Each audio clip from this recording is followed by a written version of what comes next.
जय यीशु की। मैं हूँ प्रियंका रामोर और आप देख रहे हैं रेडियो वेता शीर्षक की हिंदी सर्विस। कलीसिया समाचार में आप सभी का स्वागत है। कलीसिया समाचारों में प्रमुख है, धर्माध्यक्ष बेतास्तीन के निधन पर पोप फ्रांसिस का शोक संदेश,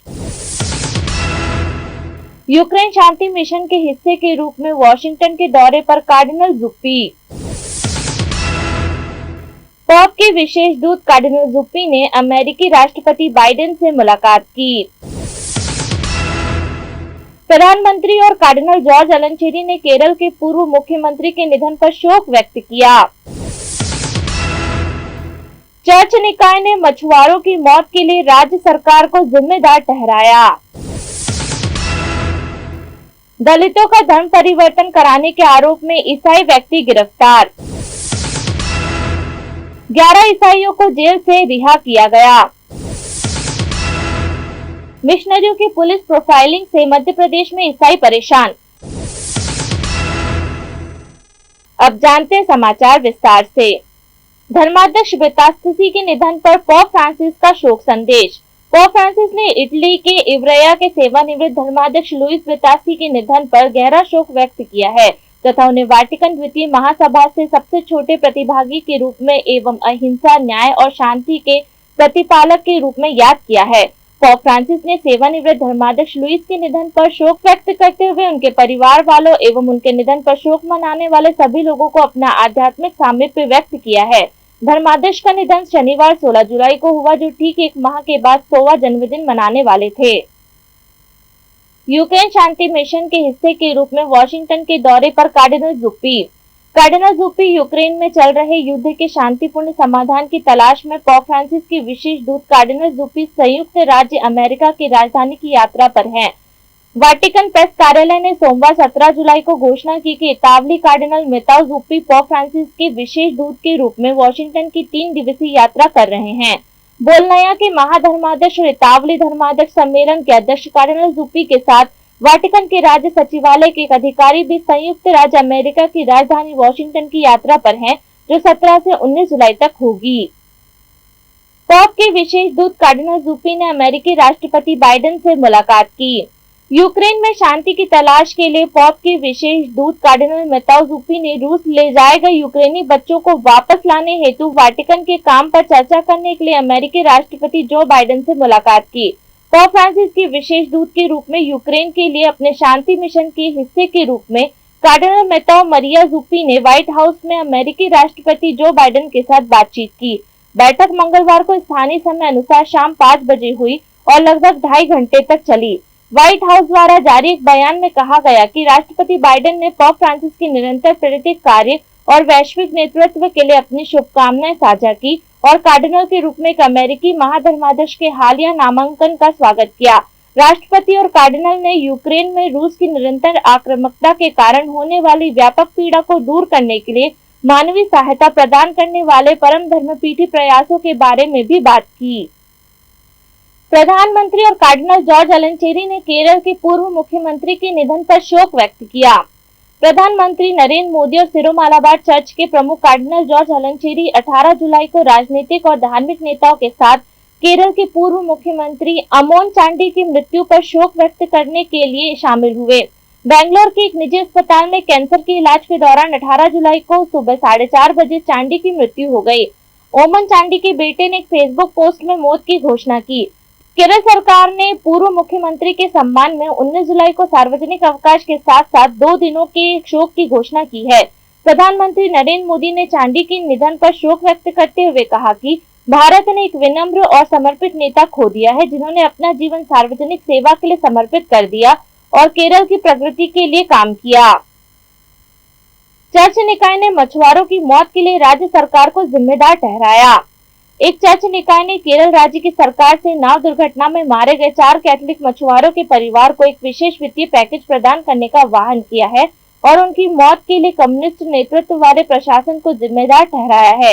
एक ज्ञापन में केरल के लैटिन कैथोलिक एसोसिएशन ने कम्युनिस्ट मुख्यमंत्री पिनराई विजयन से उन मछुआरों के परिवार के लिए एक पैकेज की घोषणा करने को कहा है, जो इस महीने की शुरुआत में केरल राज्य की राजधानी तिरुवनंतपुरम के पास मुथुलपोजी हार्बर में नाव पलटने से मर गए थे।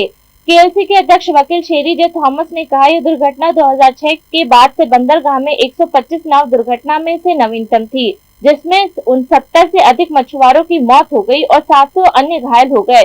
थॉमस ने कहा, एक विशेष वित्तीय पैकेज की जरूरत है क्योंकि ऐसी त्रासदी में मरने वाले अपने परिवार के लिए कमाने वाले होते हैं। दलितों का धार्मिक परिवर्तन कराने के आरोप में ईसाई व्यक्ति गिरफ्तार। उत्तर प्रदेश में पुलिस ने कथित तौर पर दलितों के 230 परिवारों का धन परिवर्तन कराने के आरोप में एक ईसाई व्यक्ति को गिरफ्तार किया है। प्रेस ट्रस्ट ऑफ इंडिया समाचार एजेंसी की एक रिपोर्ट में कहा गया कि उत्तर प्रदेश राज्य की पुलिस ने 17 जुलाई को बजरंग रावत को गिरफ्तार किया। उन पर दलित परिवारों को उनकी बीमारियों को ठीक करने का वादा करके ईसाई धर्म में परिवर्तित करने का आरोप लगाया गया था। अतिरिक्त पुलिस अधीक्षक अखिलेश नारायण सिंह ने मीडिया को बताया कि रावत पिछले साल से अन्य गरीब परिवारों के साथ लखनऊ से 27 किलोमीटर दूर बाराबंकी में रेलवे की जमीन पर अवैध रूप से रह रहे हैं। सिंह ने कहा कि रावत के घर से बाइबल और अन्य ईसाई पुस्तकों की प्रतियां बरामद की गई है, जबकि उनकी मदद करने में अन्य लोगों की संलिप्तता का पता लगाने की जांच की जा रही है। 11 ईसाइयों को जेल से रिहा किया गया। उत्तर प्रदेश राज्य की एक अदालत ने 11 प्रोटेस्टेंट ईसाइयों को रिहा कर दिया है, जिन्होंने कठोर धर्मांतरण विरोधी कानून के तहत गिरफ्तारी के बाद 1 सप्ताह जेल में बिताया था।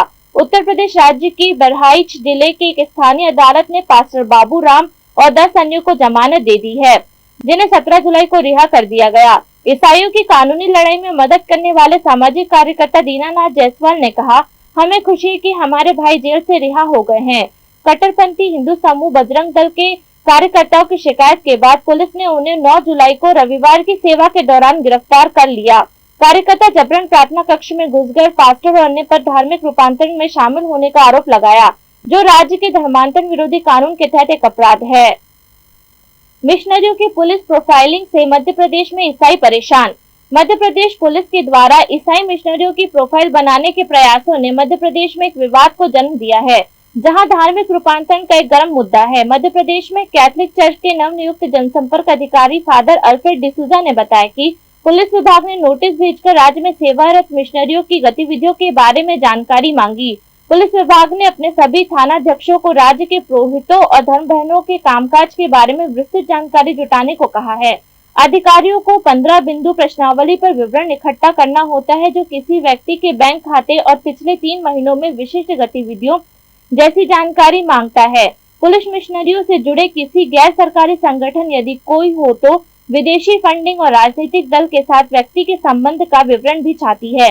विभाग थाना प्रमुखों के माध्यम से गोपनीय तरीके से ब्यौरा जुटाना चाहता था, लेकिन इंदौर जिले के पुरोहित और चर्च संस्थानों को भी नोटिस भेजकर ऐसी जानकारी उपलब्ध कराने को कहा गया। असंगठित श्रमिकों के लिए समर्थन जुटाने के लिए एक पोस्टकार्ड अभियान शुरू किया गया।